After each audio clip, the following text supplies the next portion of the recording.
ایک صحابی آ گیا اللہ کے نبی علیہ الصلوۃ والسلام کے پاس اور آ کر اللہ کے نبی کو کہنے لگا کہ اللہ کے نبی علیہ الصلوۃ والسلام، میں آپ کو اپنی مال، اپنی جان، اپنے اہل و عیال سے زیادہ میں آپ سے محبت کرتا ہوں۔ اللہ اکبر! یہ زبانی بات نہیں تھی۔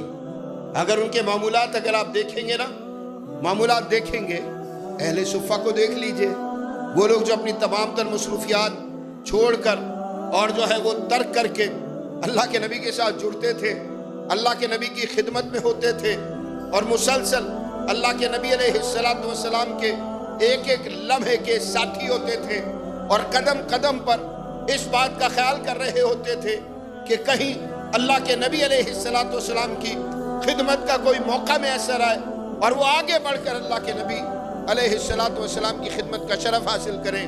یہ آپ کو صحابہ رضی اللہ عنہم میں ملے گا، نہ اپنی بھوک کا خیال، نہ اپنی پیاس کا خیال، نہ اپنی ضروریات کا خیال، ایک ہی خیال، محمد علیہ السلام سے بندہ کس طرح سے جڑ جائے، کس طرح اللہ کے نبی علیہ السلام کی مجلس کا حصہ بن جائے۔ صحابی آ گیا اور آ کر ایک بات اس نے جو ہے وہ عرض کی، کہنے لگا دنیا میں جو کچھ میرے پاس موجود ہے، میرا مال ہے، میری جان ہے، میرے اہل و عیال ہیں، سب سے زیادہ آپ سے محبت کرتا ہوں۔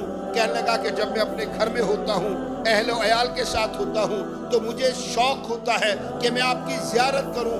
میں اس زیارت کے شوق کو لے کر دوڑتا ہوا اللہ کے نبی علیہ السلام آپ کی خدمت میں حاضر ہو جاتا ہوں۔ جب میں آپ کو دیکھتا ہوں، آپ کا دیدار کرتا ہوں تو مجھے سکون ملتا ہے، لیکن ایک خیال مجھے بہت زیادہ پریشان کر رہا ہے، اور وہ خیال کیا ہے کہ اللہ کے نبی علیہ السلام آپ بھی دنیا سے چلے جائیں گے، اللہ کے نبی علیہ السلام میں بھی دنیا سے چلا جاؤں گا، اور جب آپ جنت میں پہنچیں گے تو آپ انبیاء علیہ السلام کے ساتھ ہوں گے، اور وہاں پر جو ہے میں جنت میں آپ سے علیحدہ ہوں گا اور میں آپ کا دیدار جو ہے وہ نہیں کر پاؤں گا، جنت میں آپ کے دیدار سے محروم ہو جاؤں گا۔ تو جب یہ سوچتا ہوں تو بے چین ہو جاتا ہوں۔ اللہ کی قسم یہ بے چینی آپ دیکھ لیجئے اللہ رب العزت کو پہنچتی ہے۔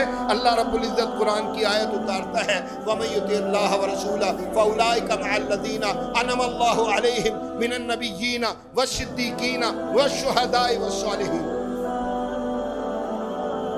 اخلاص ہی ہوگا نا، یعنی کسی کے جذبات کو مد نظر رکھتے ہوئے اللہ تعالیٰ قرآن اتار دے، وَمَن يُطِعِ اللَّهَ وَرَسُولَهُ فَأُولَٰئِكَ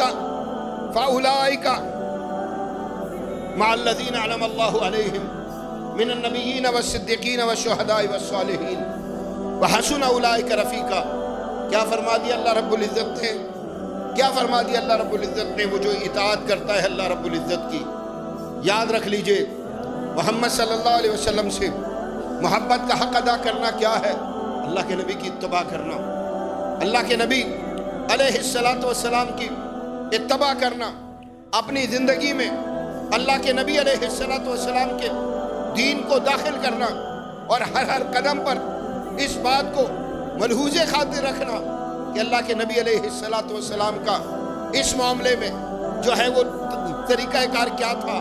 اور آپ اگر دیکھیں گے تو صحابہ رضی اللہ عنہم کی زندگی میں آپ کو یہی کچھ ملے گا نا۔ کیا فرمایا اللہ رب العزت نے؟ اور وہ لوگ جو اطاعت کریں گے اللہ کی اور اس کے رسول صلی اللہ علیہ وسلم کی، تو وہ کن لوگوں کے ساتھ ہوں گے؟ جن پر اللہ رب العزت نے انعام کیا۔ اور اللہ نے کن لوگوں پر انعام کیا؟ اللہ نے کن لوگوں پر انعام کیا؟ من النبیین والصدیقین والشہداء والصالحین، انبیاء علیہ السلام، اور انبیاء کی تصدیق کرنے والے صدیق، اور اس کے علاوہ شہداء، اور اس امت کے صالحین۔ اللہ کہتا ہے کہ وہ ان لوگوں کے ساتھ ہوں گے۔